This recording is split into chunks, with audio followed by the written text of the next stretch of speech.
hati dan pikiran kami untuk firman-Mu. Berbicaralah, kami siap mendengar. Pakai hamba-Mu menjadi saluran berkat firman-Mu. Kita yang siap diberkati firman Tuhan, sama-sama kita katakan amin. Dengan tangan kita yang sukacita dalam Tuhan. Firman Tuhan yang kita akan renungkan dari 2 Timotius 2 ayat 1 sampai 26. Banyak pelayan yang tidak berusaha untuk berkenan kepada Tuhan, yang usahanya adalah menghalalkan berbagai cara untuk bisa berkenan kepada manusia pendengar. Pokoknya yang penting yang dengar itu senang gitu, nggak mikir apakah yang dia ngomong Tuhan senang atau tidak, gitu. Tuhan berkenan atau tidak, gitu. 2 Timotius 2 ayat 1 sampai 26. Kalau saya lihat dari keseluruhan ayat ini, kalau saya pelajari sepasal ini berbicara tentang hamba Tuhan yang terpakai. Apakah saya ini adalah hamba Tuhan yang terpakai? Pertanyaannya gini, bagaimana sih untuk mengukur atau melihat atau caranya supaya hamba Tuhan itu disebut terpakai? Yang pertama, kriterianya saya sebut satria, ya. Dia harus satria, baru dia berkenan kepada Tuhan, baru dia bisa dipakai oleh Tuhan. Nah, dari mana kita bisa lihat satrianya? Itu ayat 1 sampai 13. Itu berbicara tentang satria. Nah, satria itu yang bagaimana? Oh, pelayan yang memiliki keberanian menderita bagi Tuhan. Akhirnya siap, berani, penderitaan apapun yang dihadapi, saya hadapi. Ya, itu namanya satu gadang tempat. Mari kita bersuara bersama-sama membaca. Saya itu 3, 2, 1. Ikutlah berita sebagai seorang prajurit yang baik dari Kristus Yesus, seorang prajurit yang sedang berjuang, tidak memusingkan dirinya dengan soal-soal penghidupannya, supaya kita demikian yang berkenan kepada komandannya. Kalian sebagai hamba Tuhan, kalian sebagai prajurit. Amin, saudara? Amin. Komandannya siapa? Yesus Kristus. Nah, perhatikan di belakangnya.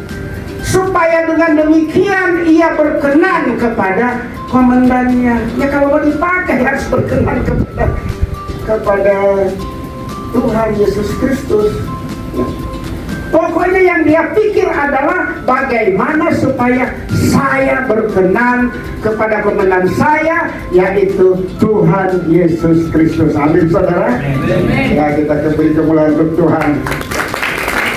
Di Efesus itu, di sana terdapat guru-guru palsu yang harus diwaspadai. Kamu kan gembala jemaat, jangan kamu kalah sama guru-guru palsu. Akhirnya jemaat teracuni dengan pengajaran palsu itu.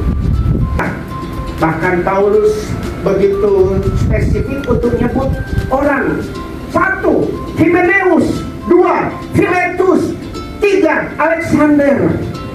Nah, Timotius perlu tahu kecenderungan orang yang dilayani pada masa akhir, yang umumnya kalau kita lihat di 2 Timotius 3, umumnya mereka cenderung hidup jauh dari kebenaran, ya. Jadi dalam konteks ini Paulus ingatkan, jadi kamu harus bagaimana untuk menghadapi seperti ini? Kamu harus satria. Jadi frasa ikutlah menderita dari istilah sinkakopateson. Itu kalau lihat dari segi tensi yang digunakan, jadi singular aorist imperatif, ya, imperatif aorist itu, ya. Kalau imperatif aorist itu artinya perintah untuk memulai sekarang, ya. Perintah untuk memulai sekarang berarti selama ini kamu belum lakukan, mulailah sekarang lakukan, gitu. Jadi Paulus mengatakan, ayo mulai sekarang kamu Timotius ikutlah menderita. Berarti kan belum pernah. Karena itu yang pasal 3 ayat 11 yang ikut menderita, itu ini disebut kamu telah ikut menderita penganiayaan dan sengsara. Padahal dengan menggunakan tauris, kamu belum. Ini Paulus gimana? Katanya di 3:11, kamu telah ikut menderita bersama aku di Ikonium. Tapi dia pakai di sini, kamu belum. Mulailah sekarang.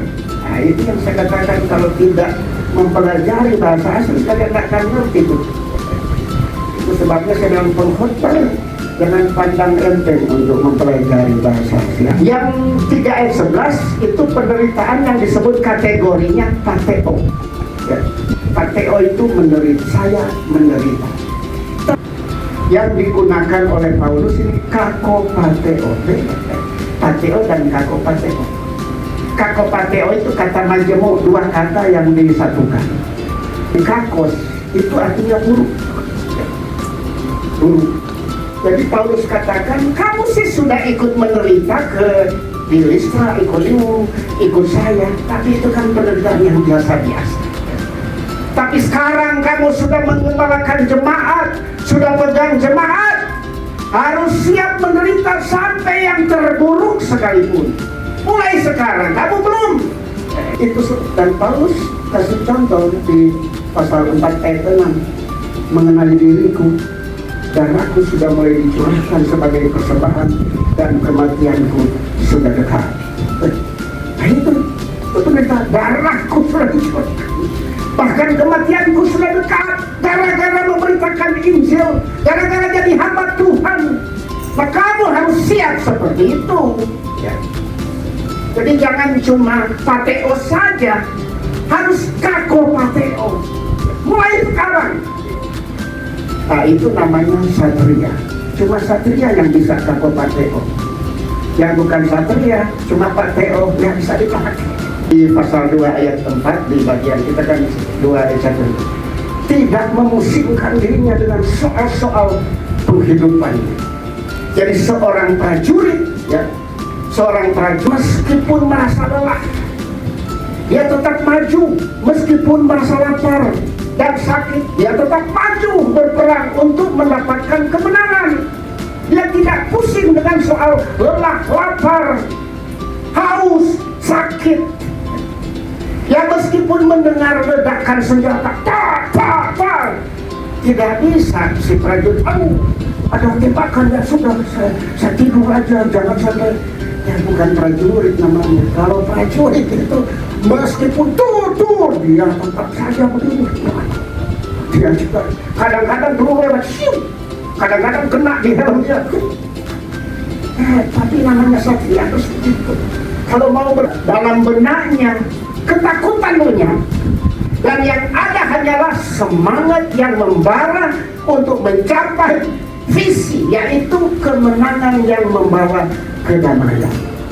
Kasih bagi kita, kesatriaan itu penting bagi semua pelayan Tuhan. Dalam lingkup pelayanannya penting sebagai hamba Tuhan. Pelayan Tuhan harus memiliki keberanian dalam menghadapi dan memiliki ketabahan dalam menjalani penderitaan karena Tuhan. Keberanian menderita sebagai seorang prajurit Kristus dapat dimiliki bila kita bersedia patuh kepada komandan atau panglima, yaitu Tuhan Yesus Kristus. Itu implikasi. Sebagai aplikasi, saudara-saudara dan saya, mahasiswa, dosen, semua staf dan saya sama sebagai hamba Tuhan, dituntut satria dalam pelayanan. Sebagai pelayan Tuhan, kita harus selalu siap menghadapi penderitaan, berani. Dalam hubungan dengan orang yang menentang kita, kita melayani orang tentang, saya berani. Ya. Berani juga dalam hubungan dengan masalah yang besar, ada masalah, saya hadapi. Berani juga dalam mengorbankan harta milik, pakai Tuhan. Apa Tuhan? Pertama harus apa? Harus satria. Yang kita lihat di ayat 1 sampai 17 itu sudah berbicara tentang pelayan Tuhan yang memiliki keberanian bagi Tuhan. Ya, 1 sampai 13. Baca pelan-pelan 14, 15, nantilah baca. Itu berbicara tentang pelayan Tuhan yang memiliki keahlian memberitakan kebenaran Tuhan. Ya, itu artinya sarjana ya, jadi bukan sarjana itu STH, bukan. Apa yang dimaksud sarjana sebagai pelayan Tuhan? Dia harus memiliki keahlian. Yang disebut sarjana di sini adalah memiliki keahlian dalam memberitakan. Jadi jangan beritakan firman Tuhan asal ngomong. Harus sampaikan yang benar. Timotius ditantang oleh Paulus untuk terus menerus, itu kalau lihat 14 sampai 18 ya. Lihat konteks 14 sampai 18, dia terus berusaha meningkatkan kemampuan dalam membedakan antara pengajaran yang benar dan yang sesat. Jadi jangan pengajaran yang benar hanya ikuti pendeta senior, karena pendeta yang ngomong begini ya itulah yang benar, nggak berdasar Alkitab. Ikuti pendeta populer di dunia yang sering di televisi, ya semua kan pada ikut. Ya kayak sekolah teologi, nggak usah sekolah teologi, ikut aja kan. Catat-catat saja. Lalu ayat 14, ingatkanlah dan pesankanlah agar jangan bersilat kata. Orang berkhotbah cuma suka bersilat kata, yang penting sudah mau coba bersilat, itu namanya bersilat kan gini. Tapi kata-kata, jadi orang kan sekali lagi saya katakan berusaha menyenangkan pendengar kan.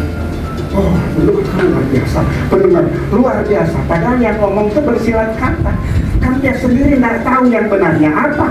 Lalu dia mulai putar sama kan dia sendiri nggak tahu yang benarnya yang dia lagi sampaikan itu. Kamu Timotius, jemaat jangan begitu. Ada banyak pelayan di sana yang suka bersilat kata katanya. Diingatkan ini ke ayat 16. Hindarilah omongan yang kosong. Para filsafat, para hamba Tuhan yang melayani di sana sering ngomongnya bagus tapi kosong. Dongeng, suka dongeng. Dan yang bersilat kata dan dongeng, Timotius kamu harus tahu, daya rusaknya besar sekali. Daya rusaknya, dia bilang menjalar seperti penyakit kanker. Nah, kamu kalau pelayan membiarkan yang kanker begitu, mudah, untuk apa kamu di situ? Mending ikut saya terus deh. Nah, saya percayakan kamu berani gitu, berani harus asah, lengkapi dirimu dengan kemampuan untuk memberitakan firman Tuhan dengan benar. Nah, secara khusus ayatnya di 15 dan 17. Dia katakan ini, usahakanlah supaya engkau layak di hadapan Allah sebagai pekerja yang tidak usah malu, yang berterus terang memberitakan perkataan kebenaran itu. Hindarilah omongan yang kosong dan yang tak suci, hanya menambah kefasikan, kesesatan. Perkataan mereka menjalar seperti penyakit kanker. Aduh, kalau kamu Timotius sudah ikut saya lama masih begitu, berapa saya percayakan kamu jemaat, ke sebuah jemaat malah membiarkan kanker, malah memelihara kanker. Harus berubah, sampaikan secara benar. Ya, kata yang digunakan adalah ortotomonta. Itu kata majemuk, berasal dari kata ortos, lurus, dan temno, memotong. Jadi memotong, memisahkan, membagi, lurus. Artinya memisahkan secara tepat. Ya. Jadi maksudnya, kalau kamu memberitakan firman Tuhan harus pisahkan ini sesat atau tidak, harus tahu. Jadi istilah ini motong secara tepat, bukan salah motong. Dia langsung pisahkan ini sesat, ini tidak gitu. Ya. Jadi harus pisah, ini bakal meracuni, ini. Ya. Kamu Timotius yang berterus terang artinya menyampaikan secara tepat firman Tuhan, tidak ke kiri, tidak ke kanan, seperti Tuhan ngomong ke Yosua ya. Yosua, ikuti firman yang Musa sudah tulis ya, hukum Tuhan, tidak menyimpang ke kiri, tidak ke kanan. Pas. Jadi kamu kalau berkhotbah memberitakan firman Tuhan jangan asal ngomong, harus punya keahlian untuk menyampaikan kebenaran. Itu sebabnya kalau berkhotbah harus siap. Menggunakan istilah participe present itu artinya yang harus terus menerus. Jadi kapanpun Anda, seumur Anda dipercayakan melayani di sana, tetaplah menyampaikan kebenaran firman Tuhan yang pas, tepat, tidak menyimpang ke kiri, tidak menyimpang ke kanan. Pertanyaan, bagaimana kita bisa tahu ini sekolah? Sekolah teologi. Jadi kalau kalian belajar 4 tahun, maksudnya supaya belajar yang benar kan 4 tahun loh.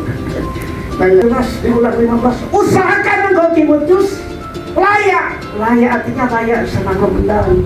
Dia komandannya lihat, oh ini memang menyampaikan firmanku dengan benar, layak. Dipilihlah. Ini namanya hamba Tuhan yang terpakai. Pakai kan orang buta membimbing orang buta. Lihat di Jawa, ada orang buta langsung. Kemudian mari saya tuntun, kita yang berapa kan orang buta. Terus dia mau kemana? Kaliannya pakai perasaan, betul kan? Padahal mau nyebrang ke sana, ya malah ke sana. Kalau nyebrang pun jangan aman-aman, padahal begitu kencang kendaraan dari sana. Karena bahaya sudah mengancam dengan tahu. Nah, jadi bagaimana hamba Tuhan yang nggak ngerti? Dia ngomong seenaknya, yaitu Paulus bilang, kamu menyebarkan kanker. Jadi saya suka ngomong, ya saudara-saudara dan saya, jadi bukan masuk sama saya bukan. Saudara-saudara dan saya dituntut terus-menerus menggali kebenaran Tuhan dan memberitakan Injil dengan benar, sehingga setiap langkah dan keputusan yang diambil tidak menyimpang dari kebenaran Tuhan. Pastikan firman Tuhan yang kita beritakan adalah benar. Kalau kita sudah, kenapa benar? Karena kita sudah lakukan kajian Alkitab sesuai prinsip yang mutakhir. Kita lihat hamba Tuhan yang terpakai itu yang bagaimana? Ditanya, pertama dia harus satria. Jadi mana sih satria? Pelayan yang memiliki keberanian menderita bagi Tuhan. Itu ayat 1-13. Nah, ini namanya expository. Jadi kita mengekspos firman Tuhan. Jadi jangan baca ayat itu terus tinggalin, nggak dibahas-bahas. Kemudian syarat yang kedua, sarjana. Pelayan yang memiliki keahlian memberitakan kebenaran Tuhan. Ya sudah lihat. Yang terakhir, saleh. Ya. Pelayan yang memiliki kesediaan membereskan hidupnya dalam Tuhan. Kita datang dengan cara hidup yang tidak beres, bisa, tidak apa-apa, tapi harus ada kesediaan membereskan. Ya, itu kan kalau kita lihat ayat 19-26, tapi kan ayat kuncinya di 21. Ya, perhatikan. Kemarin kita baca bareng ya, sama-sama. 3. Jika seorang menyucikan dirinya ia menjadi perabot untuk masuk yang mulia. Ia diputuskan dipandang layak untuk dipakai Tuhannya dan disediakan untuk setiap pekerjaan yang mulia. Sebenarnya tema utama kita sebenarnya dari sini, dipakai Tuhan, dipandang layak oleh Tuhannya, disediakan untuk pekerjaan yang mulia. 11-26 kan, makna kesalehan atau kesucian dijabarkan dengan sangat luas dalam bagian ini, meliputi apa saja yang dapat menodai citra sebagai hamba Tuhan dan menodai integritas sebagai hamba Tuhan. Kesediaan untuk membereskan hidupnya dalam Tuhan berarti harus pertama ada yang dijauhi. Ayat 22, ayat 23, ada yang harus dihindari. Ayat 22, 24, 25, ada yang harus dikejar. Jadi bukan cuma hindari, dijauhi, harus ada. Nah itu baru disebut saleh, bukan cuma satu hal loh. Tujuannya adalah menjadi pekerja Tuhan yang dipandang layak untuk dipakai. Jawabannya mau dipakai oleh Tuhan, ya. Terus ingat 3 sah. Ya, 3 sah. Ya.